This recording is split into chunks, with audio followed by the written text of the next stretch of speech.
Good, good. Good morning. It's good morning. It's Oh, it's good morning over there, huh? 5:30. I've just woken up. Oh my God. You are dedicated. Hey, I was actually up at 4 this morning. Very good. Just like I just woke up. It's kind of dumb. Sometimes I do that like at 3 or 4 and my body's just like, dude, you're awake. There's no way you're going back to sleep. We at this time of year, because we're opposite seasons to you. So this is a good time for waking up early. This time of year we Okay. tend to, because it's getting light earlier, and so Oh, it's quite. right. So 5 o'clock isn't such a bad time for me at this time of year. You call me this time in July, and you'll get a big blank screen. So July is like winter for you, Sure, sure. and December is summer? Hot, yes. Hot. Wow. So Christmas Day is outside hot. Yeah. Yeah. Yeah. Very interesting. Yes, it's a Wow. different concept. I've lived in both hemispheres, so I'm used to both. So, Oh, you have? Where else did yeah, you live? yeah. I've lived in England. I've lived in New Zealand. I've spent time in Asia. So yeah, I've been around. Dang. Dang. What kind of did what I'm just curious, what kind of work did you do? Because you said you retired, right? Well, it's interesting because I think that's what you'll notice when I talk about songwriting.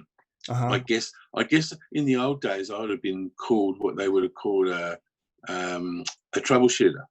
Hmm. I used to go around businesses all around the world and help fix them up when they were struggling. Really? Yeah, I worked as a consultant and I worked for other businesses, and so I went into businesses. So my job really, I always say my job was to go and fix things, but my biggest skill was to go and find things that were difficult and make them simple. Uh-huh. Yeah. And that's what I do with anything I teach around music. I Yeah. find that I find that the vast majority of material that's put out there about songwriting, about playing music, about instruments, about things, everybody tries to make it a myth and make it very complex. Yeah. And a lot of people are snobs. Yeah. That it's got to be done a certain way and everything's got to be perfect. I'm all about outputs, and Yeah. I think if somebody finds a shortcut, like when I play musical instruments, I use a lot of shortcut chords and things like that.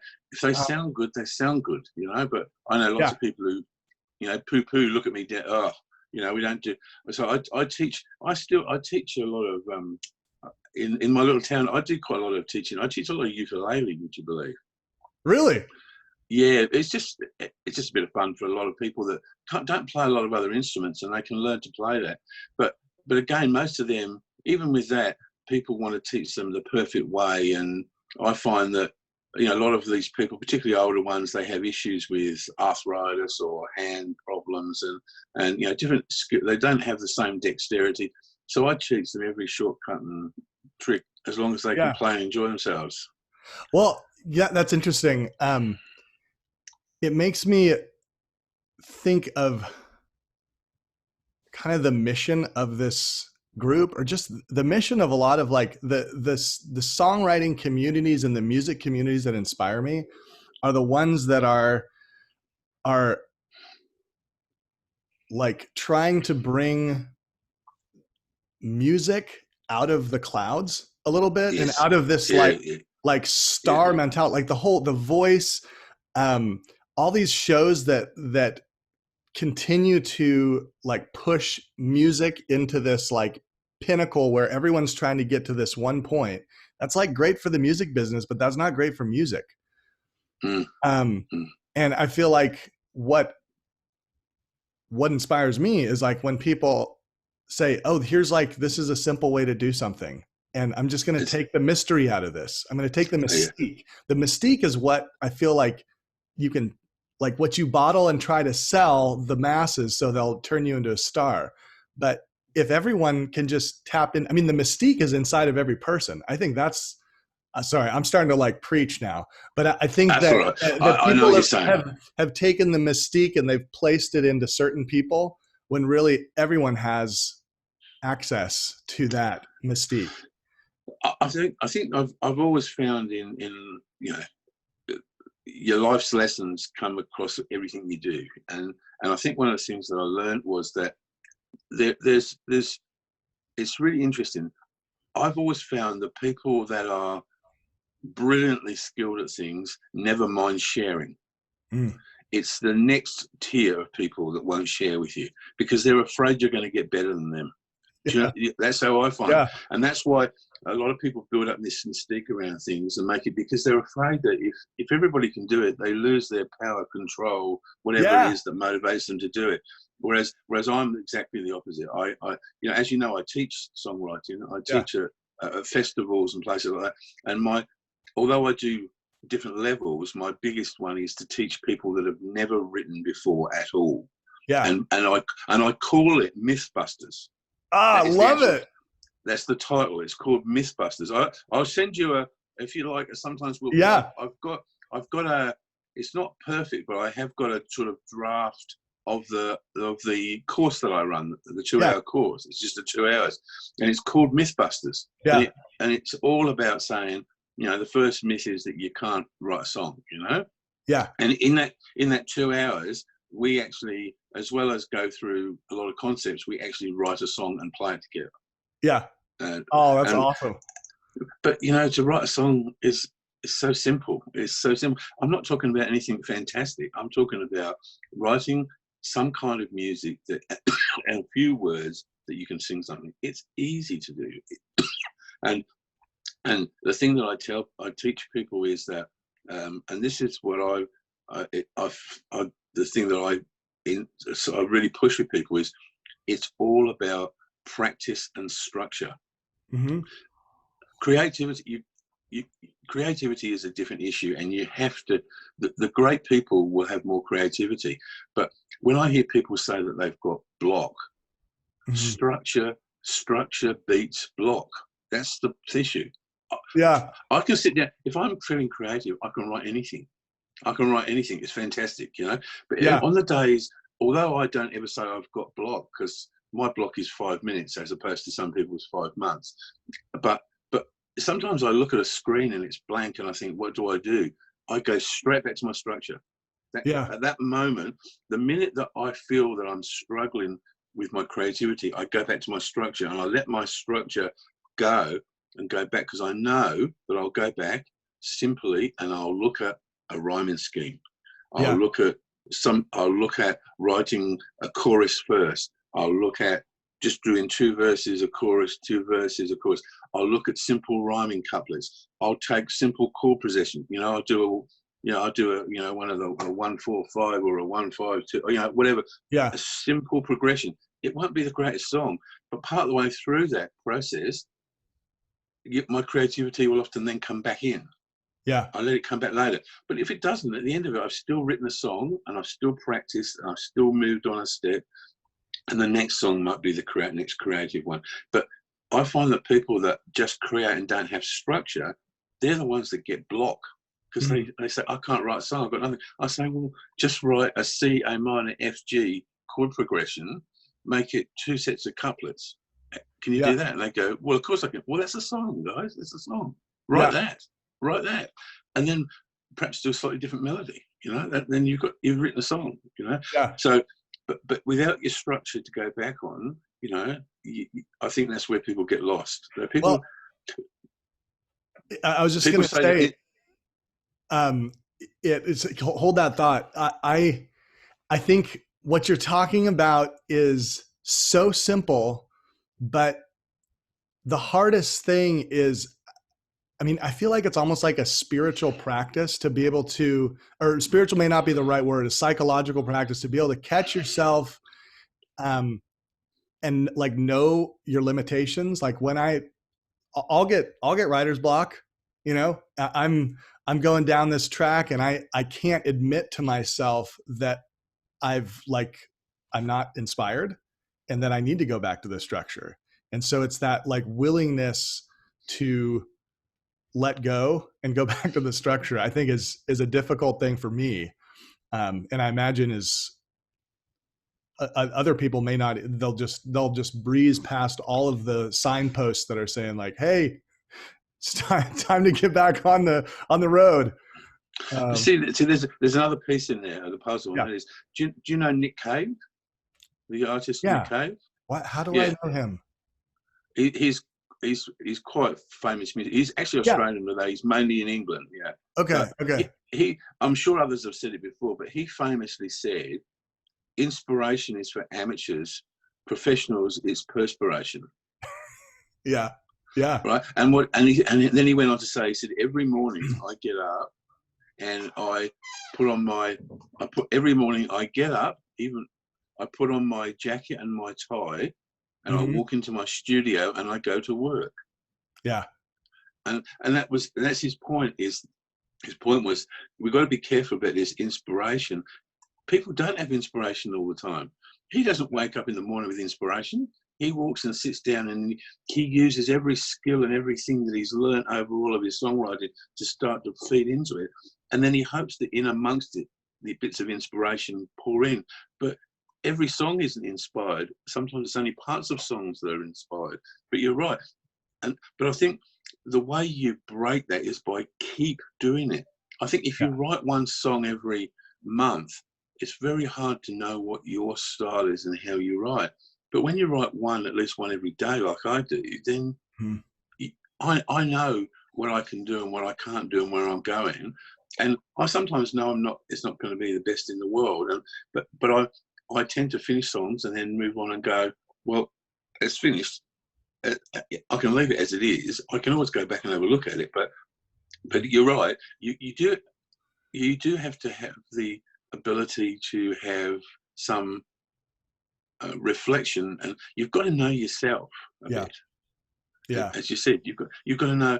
I mean, you can't fool yourself. So, although we all try, you can't fool yourself. So, if you're struggling, you're struggling. You know, I see guys, and I won't mention names. There's one or two that are on your page that I've seen Uh-huh. elsewhere, and I've seen them now for 2 years on Uh-huh.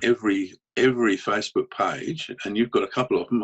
I've seen them, and they tell you how they've got writer's block and they can't write.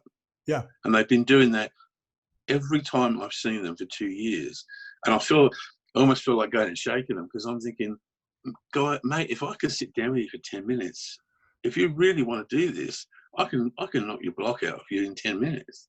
Yeah. But they've almost got themselves into a belief they can't do it, you know. Yeah.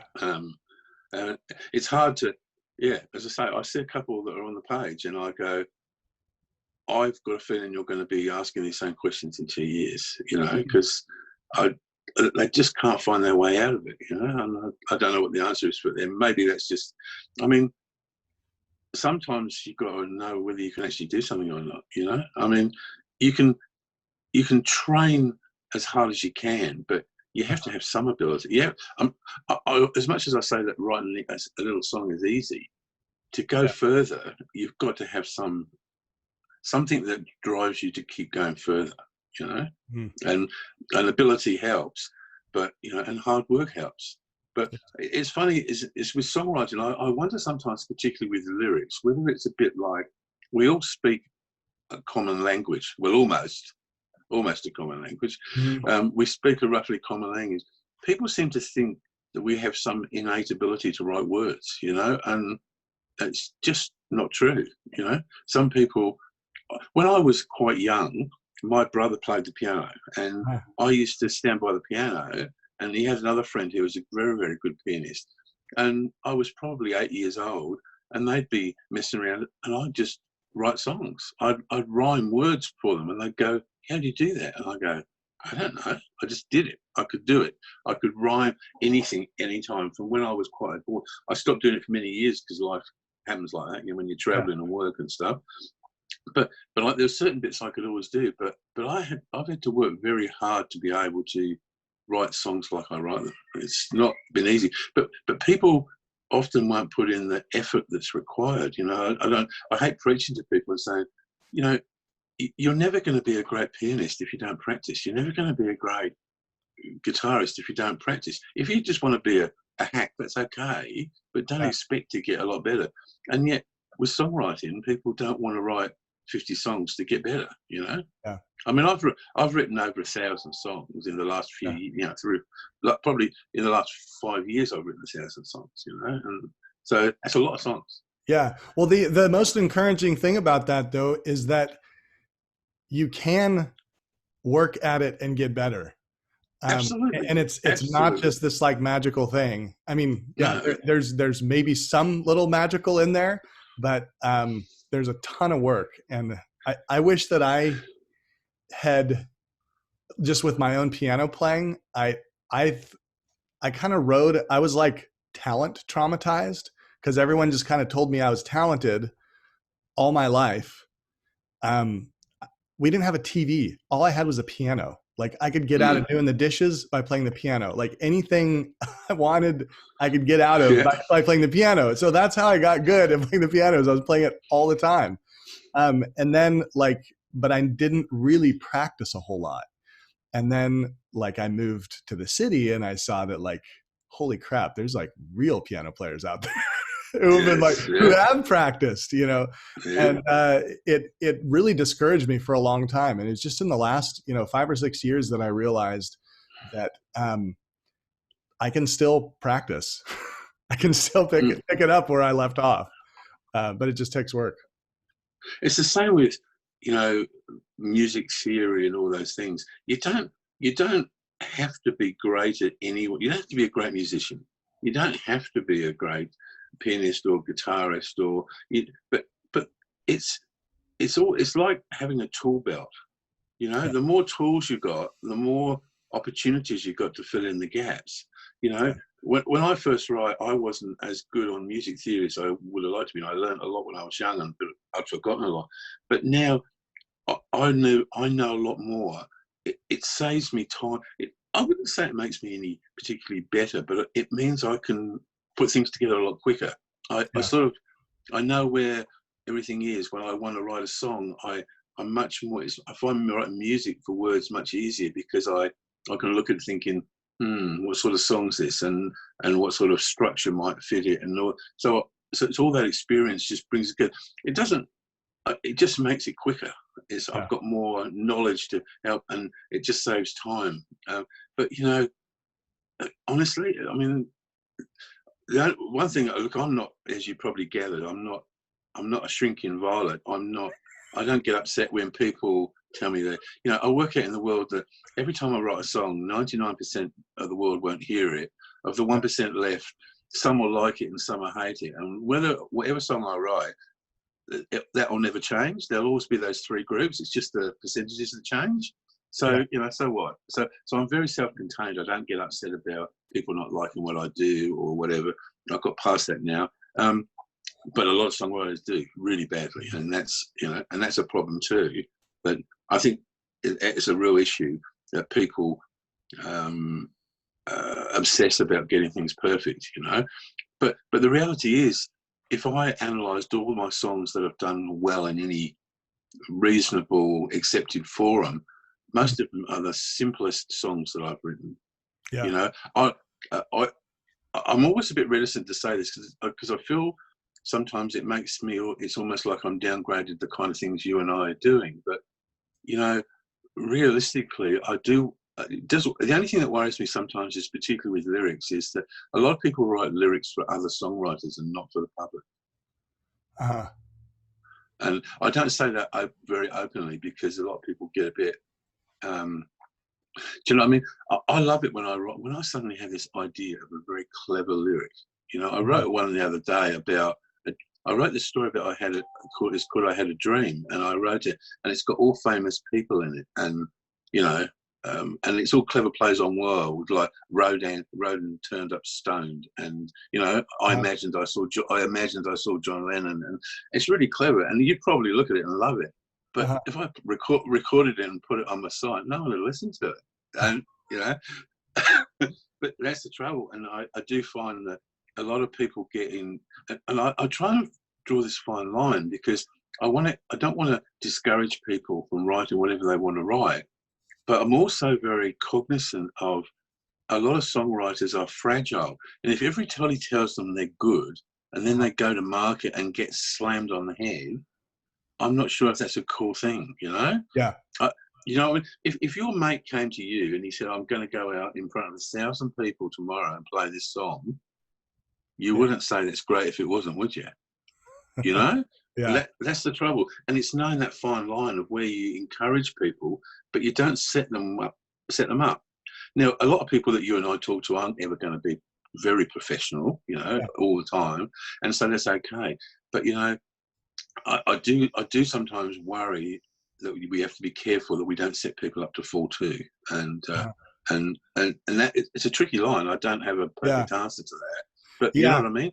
Yeah. I No, mean, if I tell you every day that you're brilliant, and you almost touched on that a bit before. Everyone told you you're a good pianist. Then you went to the big city and saw what the big boys were like, you know. Now that's okay. But if you take that to its extreme, it is, if you're a fragile person, that can hit you very hard. I've seen a lot of songwriters and musicians really, you know, crying in their beer because they've suddenly realized that they're not quite as good as they thought they were, you know. Yeah. Well, you know, it did hit me kind of hard. I just let music kind of fade for about 17 years. I was in real estate. Selling houses. You know, you got to like pay the bills, but you know, so the way I try to handle that in the group is I try to I mean, the one ground rule is there's no critiquing during the 100 days. No, So that's really important for me to maintain. But what I do like to do is be specific about something that just touches me the slightest bit. If it's just like an interesting turn of phrase or some note in a melody that like, oh, that was nice. I like to just accentuate the slightest little positive thing that's the tip of whatever the tip of the iceberg is that they're at. That's where I try to offer a little bit of encouragement. I've got to the stage where I know in certain groups that I'm on, I can tell by the feedback I get what isn't said, but a lot of people can't do that. Do you know what I mean? Yeah. I've got quite a few guys I know, and if I put a song up, and if they just say I like the melody, I know full well they didn't really like the whole song. You know, but and they say, but I'm okay with that. But I mean, there are a couple of sites I could go on now and put a heap of horse shit up, and people would tell me it was great. Yeah, I'm not sure that's good either. Do you know, it is a balance. I'm all for encouraging, but and like you said, because there's no critiquing, it does make it easier. But I'm very anti-critiquing, as I told you the other day. So I don't see why, you know, why would you want to be critiqued by people who know nothing about you or what your goals and aims are? I was on a site not long ago, and it was another Australian lady, was on a world site, and she was quite rude about a song I wrote, and she basically said, "Oh, there's a lot of fillers in the song." Yeah. Well, I was actually I was writing the song for a friend's party, and he wanted this light song written, so I wrote it in what I call teen speak. You know, no complex words. You know, nice and you know, and she was quite critical of the song, and I thought I didn't bite back because it's just not worth having those sort of arguments on social media.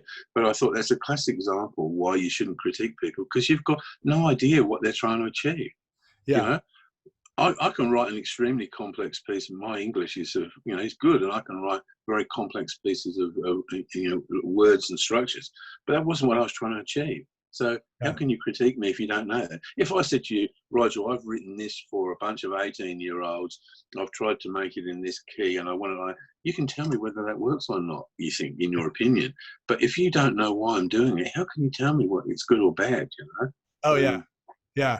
And I still can't pick to this day, particularly with other songwriters, I can't pick what they'll like always. I'm better at picking what the public like than I am at picking what songwriters like, because songwriters can often go with trends. So Yeah. Well, so for me, the critiquing and maybe critiquing isn't necessarily the best word to describe what's no, important you're to right. me, but to me, it's the purpose of critiquing in this group. First of all, this group isn't about writing good songs. It's about getting in the habit of writing.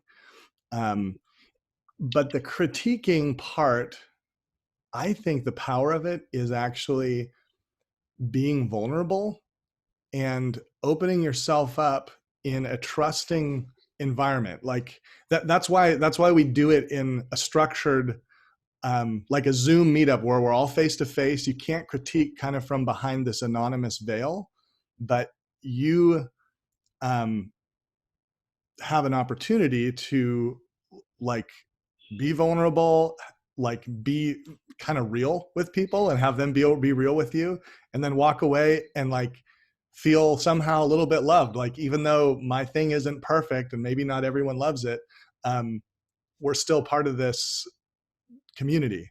And and so Yeah, look, I see it more as like a community exercise than a we're going to write a hit exercise. yeah, yeah. And you're right by the encouragement. You know, I mean, interestingly, I've never been much of a singer, not tried to. I've never worried because it's never really interested me particularly. But Yeah. as time's gone on, and I've gone out there and sung a lot, Mhm. now I just do it because you're right, because no one really battered me. I've suddenly, you know, I'm now quite confident. I know my limitations, but I'm quite confident. If somebody said, come down the road and play your guitar and sing, I just go and do it now. It doesn't worry me anymore. I can just go and do it. So, Yeah. but that's because I was given latter life, not in younger life, and that's why I probably didn't play, because I certainly didn't have the encouragement elsewhere. But now I've had the encouragement. It doesn't bother me. I just go and do it. And as I said, at the end of the day, I go, well, I've done my best, and but so much of this is all about psychology, you know. I mean, Yeah. really, you know, there's all the stuff you've got to work on about the practice and whatever, but there's a big psychological side. You know, self-belief is, you know, self-belief is enormous, and if you believe in yourself and you believe, I've tried my best. You know, some people often say to me, I've just encouraged in the last few months a lady who comes from Sydney, which is about a long way away for, you know, 800 kilometres from us, or 1,000 kilometres, I don't know, but in a big city, obviously. And I've seen her on a site for a while, and she's a really quite unique style she has, you know, writes quite reasonable songs, has a very interesting style, has quite a deep voice for a lady. She's of Vietnamese descent. To see this little Vietnamese lady with a deep voice singing interesting songs, very Yeah. Australian Vietnamese, very Yeah. interesting, quite, but was petrified to go and perform in public. And myself and a few others have encouraged her over a period of time. And it's really Yeah. interesting. She's now playing festivals all over Australia. Really? And Oh, that's so it's cool. fantastic to see. And it was just in her mind that she didn't think she still lacks some confidence. But it's, you know, I used to say to her all the time, you know, when you go out there to play, there's almost no one in the audience who wants you to fail. Yeah. Everyone wants you to be okay. And if you're not okay, they just want to smile, and yeah, hopefully you won't stay on too long. But no one wants you to fail. No one wants you to fail. And I Yeah. think if you can get that in your head, and it's just the same when you're writing songs. You know, you might not write the best, but no one wants hoping that your song is going to be rubbish. You know, you're hoping that you do the best you can. You put your stamp on it, and you put it out there, and you see what happens, and you see how you Yeah. feel about it. And when you write one that you like, it's an extraordinary. I say to people, when you write a song, I've seen in teaching, particularly with teaching first timers, Uh-huh. the change in their attitude in maybe 30 minutes is extraordinary. I Uh-huh. sit there with a bunch of people, and I let them vent for 5 minutes about why they can't write a song, and they tell me all the reasons, and then I say, well, here goes Mythbusters. Yeah. Here's all your reasons why you can't write a song. I show you how we can smash each one of those out the window. And, you know, it's like a build-up. It's almost like building to a crescendo. Yeah. As we go through, you know, 2 people join the conversation, and then 3, then 5. At the end, I'm having to say, oh, hold on, because I'm trying to write down stuff so we can write a song together. They all join in, and they suddenly go, oh, this isn't so hard after all. You know, it's that breakthrough of belief that, you know, and I keep saying to them, this might not be the greatest song ever, but it's a song, you know. And at the end of the day, you can take this song away, you can sit down, you can play it, and it's your song. And, you know, I'm not. I do have a. What would I say? I managed to keep a nice balance between them being my babies and not being overprotective. Do you know what I mean? Because I see these people with their babies and they don't want to let them go, and they'll keep them going for 6 months, and they lose all focus, you know. So I say it's just like bringing up a child. You've got to do it. You've got to give it all the love you can and all the kindness, and then you've got to let it go out in the world. Yeah, you've got to let it go. You've got to let it go. My children are all grown up. My wife and I, between us, have 5 children. No way. They're all grown up. They're all living. The youngest one is 26, and they're all living their lives. And none of them live at home, and we still have good relationships with all of them, but they're all out there in the world. That was their job, parents, to get them out there to be able to be independent. And songs are like that. Songs are like that. You've got to let them go.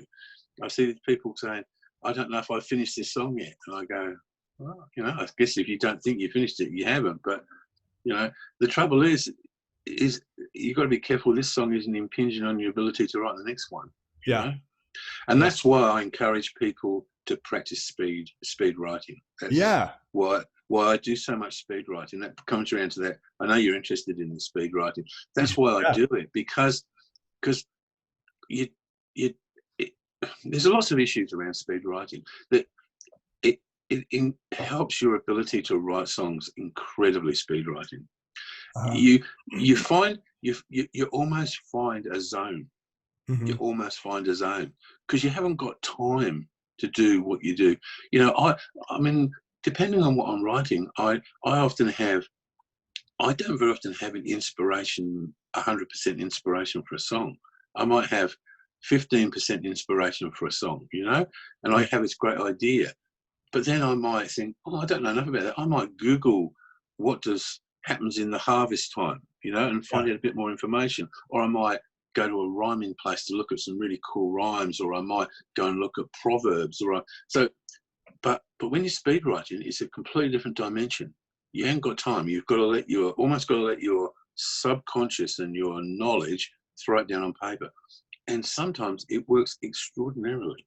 You know, I work with a group. We probably have.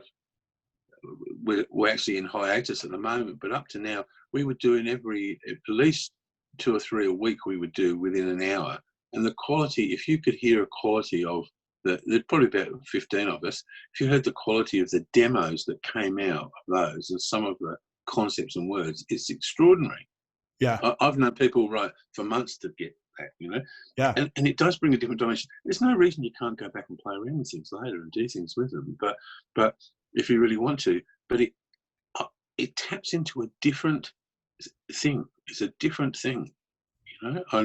And so I think speed. Plus, as I said before, that also is great. It tests your structure. If you haven't got structure, you can't do that. You just can't do it. You've got to be very structured. You've got an hour to write to write some words, write some music, and put up a very quick demo. Yeah. You haven't got. You're not really thinking in the same kind of dimension as you're thinking when you're doing other things. It's almost subconscious. Yeah. And you've usually got a prompt. So that's the good start. You haven't got to think of a line, but you know, because we're all playing together, we're all showing off too. So we try and, you know, we all try and find a different angle. One of the best songs that probably my wife still thinks that the best song I've ever written is a song called "Sitting on the Fence," and I wrote it in a challenge, and I wrote a very quick demo. It's been recorded by a guy in somewhere in Cape Cod, I think, in America. Huh. Not a greatly known musician, but it is one. My wife still thinks it's the nicest song. It's a war song. I guess it's an anti-war song. Yeah. And that was my play on the words. When I heard "Sitting on the Fence," I knew that everybody would write about people thinking or changing, but there's a perverse person that I am. I thought, where would the worst place to be sitting on a fence? I thought in the middle of a battle. Wow. Yeah. But that was an inspiration. That was one of those. That was 30 seconds. Yeah. Now I've got an hour less 30 seconds. Well, not because you can take 10 minutes at the end to find your way to save it, post it, put it on the site. So I've got about another 45 minutes now to write the rest of these words. And I'll send you a copy of the song sung by Andrew. It's quite an emotional song, and I still listen to it now, and I think, oh, it's one of those few songs that I listen to. Every time I listen to it, I go, oh, I wrote that. I love that. Yeah. Oh. I really like that. And it's got a very interesting ending too. So yeah. And he did a wonderful job. And as much as I say I can sing, it is nice when I hear a really talented singer sing my songs too. I have one that sings a lot of my songs in South Africa and does a lot of radio and is semi-professional, but does a lot of singing, and she sings a lot in the Afrikaans language, which is what they sing in, which is the South African language, and the English that's the Dutch South African language, old historical language, and she sings a lot, and she's got a beautiful voice. So I'm quite lucky to have quite a few good singers that sing my songs. So yeah, well, so can you walk me through some of your process, or like what kind of structures, where do you start? Do you start the same place whenever you do a speed song, or what's your go-to? Well, yeah, that's right. Well, as I said before, it's the old story. If you have inspiration, you don't need to worry about structure, right? So if somebody gives me a prompt, let's say sunshine, and I suddenly think, oh, I'm going to write about my son who was always smiling when he was young. So I'm going to write a song, and I'm going to call it Sunshine. It's going to be, I've got that inspiration, right? And that's pretty easy for me to, and I'll go, okay, so what am I going to, but the worst bit is when you don't have any of that to start with. So I'm saying you go, the less you are inspired, the more you go to structure. But in the hour, I would, if I didn't have huge inspiration and I had to go for a song and I knew I got to write an hour, the first thing I would probably do, I'd think of like I just said, sunshine. I'll write a song. What am I going to do? Make it about my son. I'd probably write a chorus. Okay. If I'd write a chorus. Okay. Very easy. Write a chorus. Bang. Knock a chorus there. Something about here's my little Mr. Sunshine. So I'd quickly craft a chorus. And I'd put that down there, and that's probably the easiest way. Then I'd say, okay, again, no inspiration here, so I'm going to keep a nice standard structure. I'll go 2 verses, a chorus, 2 verses, a chorus, a bridge and a chorus, right? Okay. Nice and standard. So that's what I'll do. If I've got no better idea, what am I going to make it? I'll do my favourite, stock standard, my favourite rhyming scheme, XA. Yeah. XA? Yeah. So just because it's the simplest, because you've only got to rhyme 2 lines. Yeah. Right? You've only got to do 1, 2, and 4. That's all you've got to do. So here we go. Stock standard. So now I write a chorus. I decide on I'm going to have 2 verses, a chorus, 2 verses, a chorus, a bridge, a chorus. That'll do. I might throw another verse in before the last chorus, and I'll probably double the chorus on the end. That's a stock standard. So, right. So now we know. So we know we're writing a song. We're writing about my son. It's about son. He's going to be how he was a sunshine, and we know the structure of the song. Okay, I haven't got time to mess around with anything complicated from a musical perspective. We put it on the side. What sort of genre is it going to be? Well, it's not going to be a rock song about Mr. Sunshine. It's going to be something fairly light and sort of ballady, songwritery. So that's the kind of genre I'm going to use. For want of a better, just for the moment, as a placekeeper, I'll put in a C, A minor, F, G structure in the verse, and I'll reverse the 4 chords in the chorus to A minor, G, F, C, right? Yeah. So now I've got a song. So there's a song now. Now, all I've got to do now is sit down. The chorus will write itself in a couple of minutes. You know, what runs with sunshine? Okay, fine. Good, something about being fine, right? So something's going to be something about my little sunshine who, you know, every day gets up and he's fine. You know, I've only got to find another couplet to stick in. Fine. So I've got the third and first, so I can put 2 lines in between. Doesn't matter what I say in between, because the rhyming in the AXA is only the sunshine and fine. So there's my chorus. And now I'll go back and I'll go back, and if in doubt, I'll start in the past and go to the future. So I say, you know, when he was young. So I start telling the story from beginning to end, you know, and I'll just do I mean, it's just a matter of writing a few words down. I'll always have rhyming dictionaries and things sitting around just in case I need them. I don't use them as much as I used to, but if I want it, and don't worry so much about it when I'm writing a quick song. When I'm writing more seriously, I tend to go and look for some cleverer words, but in that, it doesn't matter too much. And I reckon 10 minutes, 15 minutes, I'll have that written easily. Yeah. That's all it takes. Yeah. It won't take more than 10 or 15 minutes. You don't have to be too clever. And then, then I'll go in, depending on what I'm doing, I'll either pick up I'll go to my keyboard or my guitar, or I've got lots of software. I've got software I can plug in the chords and it'll actually just play me a melody. So I can do any of those things just to get going and see if it sounds all right.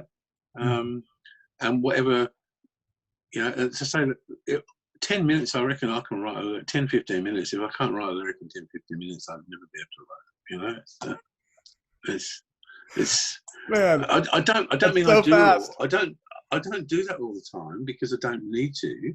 And so, but I find sometimes the great thing about writing fast is you don't ever worry. You never lose continuity. When I find one of the problems is that when you keep coming back to songs, you don't realize you do, but you lose your flow in a song. Yeah, and only when you read it later, sometimes you realize that you don't have the same feeling about a song when you're writing it. Sometimes a week later, I'm not saying you should never do that, and I do that, but sometimes I have to get my head in a different space because I've lost that real emotion that drove why I was writing this song. Yeah, and that's, I'd say that's probably my biggest challenge is when I think of a good start to a song and I can't finish it there and then, getting back and feeling that same emotion and making that song work, I'd say that is still a challenge. Something I can do better than I do now. I often look at them and I think I can look at certainly some of my earlier songs and I can see how they were much stronger in the first half than the last half. Yeah, because I lost them because as I said before, I study hard. I've got folders full of proverbs. I love proverbs. One of my probably best songs I've written is a song called Caravan. And I've actually wrote a story for a magazine once about this a long time ago. I was watching a TV show and a lady, quite a famous English actress, was in Turkey, and she was staying the night. And she said, "We're staying here at the they're called caravanserais. You probably know Santana's song Caravanserai, but caravanserai is like a motel in a medieval hotel in the desert where the camels used to stop." And it was a story about the spice trail, and this is how I grab my ideas. My ears are always open. And she said, in the morning, she got up to leave. She said, "It's lovely here. I wish I could stay longer. But as the old Turkish proverb says, the dogs bark, but the caravan moves on." And I thought, that is a fantastic saying. And I wrote this whole song, and no, the hook of the song is the dogs bark, but the caravan moves on, which Yeah. is basically saying, life goes on, and Yeah. those kind of proverbs. So I've got written in one of my folders, I've got 500 proverbs from all around the world, and Yeah. they're great. So as much as I say I write fast, I do write fast, but I spend my time outside of songwriting preparing to write fast. Interesting. Yeah.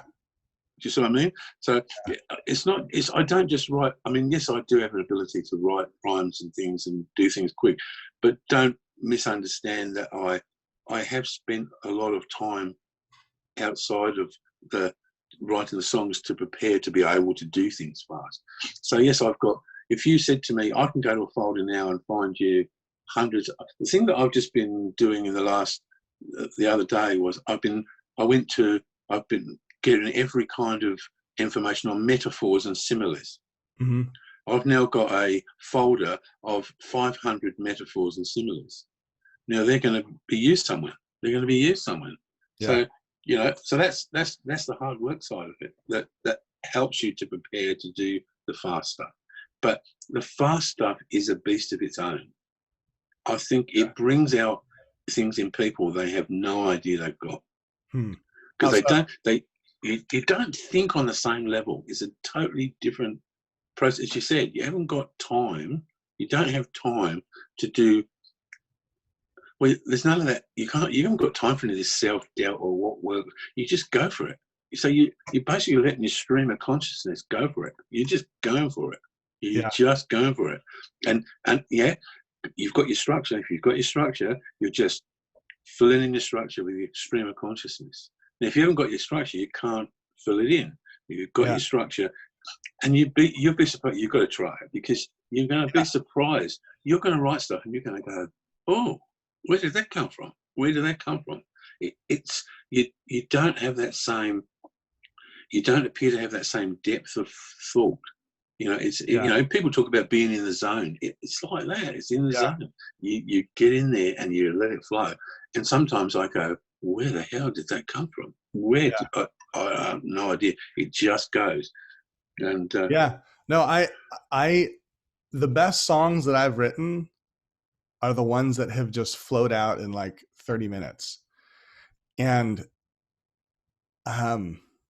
so I know what it feels like. But sometimes when I have tried to do a speed song, I think maybe I didn't have a structure, because what would happen is I've always had test anxiety. Like I did really bad in America, it's the SATs, is like the college entry exam. I did so bad that I was like not really a candidate for college. So I just didn't go. Like I got my name right and a couple other things, and so I have this like test anxiety that can happen under that type of pressure, where I just go blank, totally blank. It's much more recognized nowadays, isn't it? But yeah, but that then there's times where I'm like, oh, what's happening? I'm just like in the flow. And so I wonder if the difference is I've had a structure in my mind, like this is what I'm going to be following, versus I'm making up the structure as I go. And usually when I'm making it up as I go, I'm trying to be clever. And that's when I get like totally off track, is when I'm trying to make it sound good instead of letting it like, there's just so many options and choices. I think or the lyric.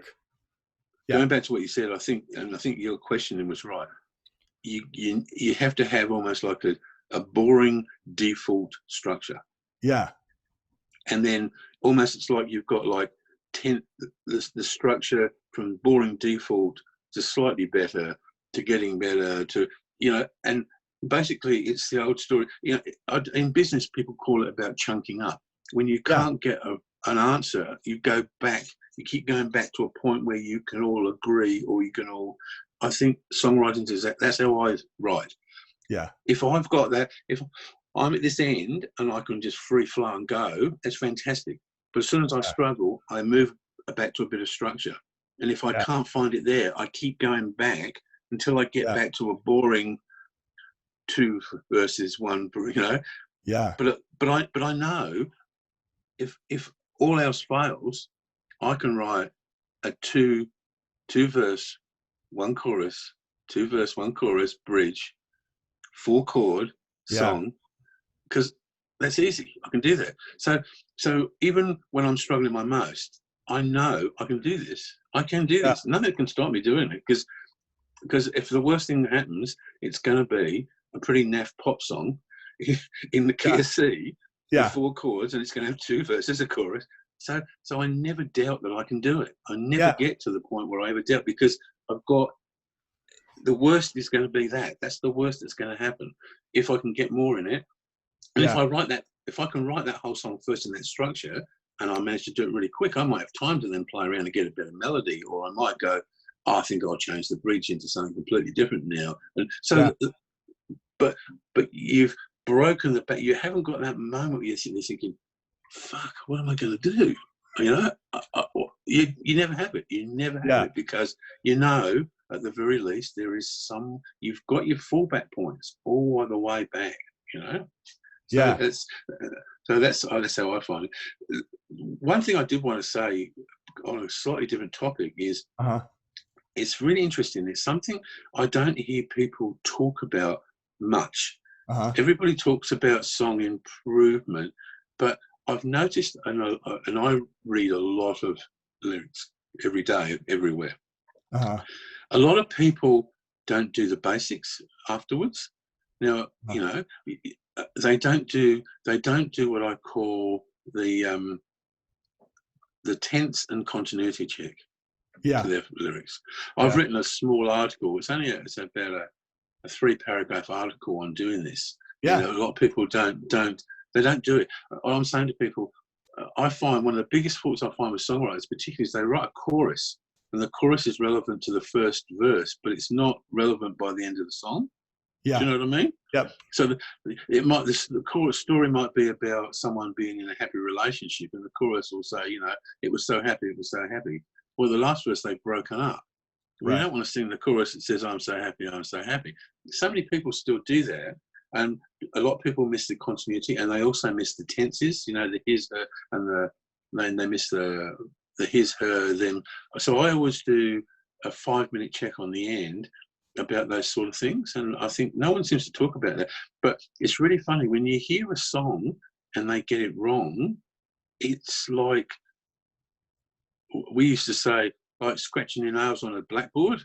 You Yeah. know, you know, you Yeah. almost don't know what you almost don't know what it is you don't like about the song, but Yeah. it's because the tense or the continuity is wrong in the song, and your brain filters it, and you just go, "There's something wrong here. I don't know what it is, but something's wrong." I see it so many lyrics. I see where I go, "You got that the wrong way around." And of course, you can't say anything because we don't Yeah. critique. But Yeah. Yeah. so I thought, well, how can I do the critique without critiquing? So I thought, Yeah. if I write a general article that Yeah. says, in my experience, I found it might get a lot of people going back to look at that issue, Yeah. because people don't talk about it. Yeah. You Yeah. know? Yeah. I mean, I'd love to, you know, have you guest post it as a blog or something like that if you'd like, or Yeah. we can I could, share it it's either only a way. short one. Yeah, Um, sure. that's great, Yeah. man. This is really encouraging for me. Like I want to develop. I mean, I'm in this for the long haul. I see myself doing 100 days, you know, into my 80s. Yeah.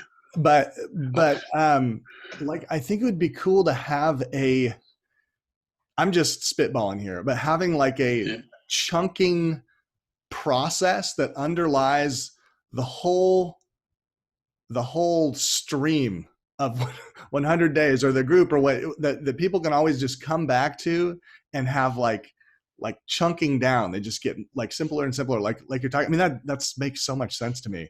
Well, But the best thing for me to do first is, after we've spoken today, I'll send you that document I Yeah. think the document that I wrote, it's about, I do the document that I use as my notes to Hmm. do a workshop. I think it covers an awful lot of what you're talking about. Yeah. Now, Okay. and I'm not precious about it. Yeah. You can take it and play with it and do what you like. Okay. That's fine. Um, but I think have a look at that, because Okay. I think that's my Mythbusters. I think Yeah. if you look at that, I talk about I actually that is this process.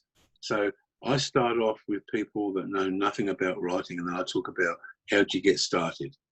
Uh, So how do you choose where to go? What kind of structure do you use? Rhyming structure? What kind of I just find it like I wrote an article on rhyming schemes and rhyming styles. Now, a lot of people don't even realize there's two different things, completely different things for a start. rhyme schemes and rhyme what? Styles, Rhyme starts? writing styles, Oh, style, writing styles. Sorry. Okay. Yeah. rhyming styles. Okay. So, Rhyming style. so, so, so, they're completely different things. And I'll send you that article that I wrote Okay. as well. And like there's 30, 40 different rhyming schemes and about 20 different rhyming styles. Huh. Most of us use about three. Yeah. No, I've I never heard of that. have you not? No, I've never heard of rhyming styles. I've heard of rhyme schemes. Yeah, well, you'll know when you see it. You'll understand. Okay. You probably fold them in a bit, but a style and a scheme is a completely different thing, right? I'm trying to think. I'm struggling. I'm still half asleep. I'm trying to think of the exact way to describe the difference between the two. A scheme is so obviously you've got. I'll send you the document and explains Yeah. it perfect, much better than I could do it for this minute. But you'll see it. You will know the difference when you see it. You'll go, oh, I see what you mean. But Okay. the fact is, everything's a multiple. So if you've got 20 different rhyming styles and there's 30 different rhyming schemes, you've got 20 by 30 straight away, different ways in which you can even start to structure your song. Yeah. So even using a basic structure, you've still got hundreds of different ways you can do things. So, and the other thing that we didn't talk about is, as you want to develop, I force myself to write things certain ways. I decide this week I'm going to do something like I can remember 1 month I decided for 4 weeks I would write nothing but pop songs. Mm-hmm. And what I meant by pop songs, the rules were I couldn't use any word longer than about 5 letters, 6 letters. I could write nothing was no complex ideas. Everything had to be understandable by a young person. And I wrote about 20 songs that way. That's quite a challenge. And then the next week I wrote only progressive rock songs. Yeah. Just for a week. And that was such an extreme because that's the most flowery, esoteric type writing about dragons and wonderlands and the wind blowing. So I forced myself to do those. And the same with rhyming. I might sit down and say, right, I've written too many AXA songs. I'm going to, I think you saw the other day, I said I wrote a limerick style song the other day. Yeah. So, I haven't done that for ages, but the song came to me in my head and I thought, and I suddenly realized, that's an AABBA song, Yeah. So I'll force myself and I'll do the 2 3s, So we do the 2, I can't remember which one that's called, but you do the 2 verses, first verse, you don't have to rhyme anything but the last word of the 3rd line, and the second one is 3 lines, and you use the last line. Be surprised how effective that is too. Yeah, interesting. So there's hundreds of styles, hundreds of them. Today I just did a song. It was like a list song. I got the idea out of the book that I'm reading, like writing the lyrics or something. It's a book from like the 80s, and she's talking about just an exercise where you take an old list style song and you just redo everything with your own life experience or your own ideas. And I took, that song, I've been down and down on a plane. I can't get started with you. It's like an old jazz standard. Mm-hmm. and just like kind of made it my own new jazz standard. And actually everything just came out pretty fast for it. That's good. It was just like plugging in new lines, basically. It was the scheme was already there. The kind of idea, the idea structure was already there. Yeah, look, as I say, I play all sorts of games just to keep my mind going. I often, once every, when I'm in groups and there's any challenge, once in amongst that challenge, I always do a song where every line rhymes in the whole song. That's fun. Oh my gosh, yeah. And that's good fun. That's good fun. And I like I'm trying to think of the name of the song. There's quite a well. It's a Billy Joel song, and it's all about it's this whole story spat out of people's names and the song. It's a famous Billy Joel song. I'd write one like that. Yeah, like who didn't start we didn't start for the fire. Yeah, I was going to say, is it we didn't start the fire? Yeah, well, I wrote one of those only the other day, similar to that. It doesn't sound like it, but it's a whole story of a history of the world through a song. That's fun to do too. Yeah, great. Yeah, totally different things. There's a million things you can do. Well, I maybe the next 100 days, which will be in February, maybe I'll have like just spitballing here, but like once a week have a challenge or something to get people, because I feel like what happens is everyone's super excited in the first few weeks and then it kind of fizzles out. But to have like some structure that people can kind of come to and rally around for a little bit, have like once a week, have like a little writing prompt structure challenge or something. I'm not sure. I haven't really thought enough about it either to think about an answer to that question. But I like the question. I think without something like that, you're relying on an enormous amount of self-control, aren't you? Yeah. And you might have that, and I might have that, but I think you are going to get drift unless. But nothing focuses the mind like a test. Yeah. I mean, you've got to make it not too challenging, but it does, If somebody said, it's the old story, if somebody says I've got to write a song in an hour, I can write in an hour. If somebody gives me 2 hours, it takes 2 hours, So I think that's a good idea. I think a way to keep people focused, I'm not sure whether it's a challenge or something that will make people think, I need to keep on board, and I need to keep going if I'm going to do that, Yeah. Without scaring everyone off, Right. As well. Right. It's a bit of balance. I'll let you kind of let that marinate. Yeah. Because you got time to let stuff marinate. I have. The trouble is, the only time I don't have time is usually in February. Really? But February I travel. I'll travel. Okay. I'll be going to music festivals all of February probably. Oh, really? Throughout Australia? Yeah, all through Australia. Last year I went over to England as well. Yeah. And so is that when you're teaching and whatnot? I will do. I'll do all sorts of things. I teach. I play. I'll probably perform a few places. I will do lots of jamming and messing around. Yeah. Lots of campfire jams afterwards. So. Oh, love that. So, and I'm supposed to be away for two and a half months, I think. So. But most places I've got access to some of my equipment, So. But I tend to write more lyrics and write down songs, but I don't do demos. It's the only time of the year I don't do demos because I can't do them until I get home. Then I get home with about 300 songs to try and turn into demos, and it drives me mad.